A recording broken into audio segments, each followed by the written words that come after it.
তো না, স্নান করে নিয়ে শরীরটা তো অন্তত জুড়োতো। আরে ওই তো, ওইখানে একটা জলাশয় দেখা যাচ্ছে না? এই কথা বলে সে ওই জলাশয়ের দিকে এগিয়ে গেল। এগিয়ে গিয়েই সে মুগ্ধ হয়ে পুনরায় বলে উঠল, বাহ, এ তো চমৎকার জলাশয় দেখছি।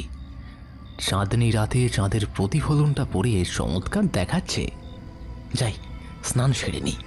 রমেশ আর বিলম্ব না করে ঘাটের পৈঠা দিয়ে নামতে লাগলো ওই জলের দিকে।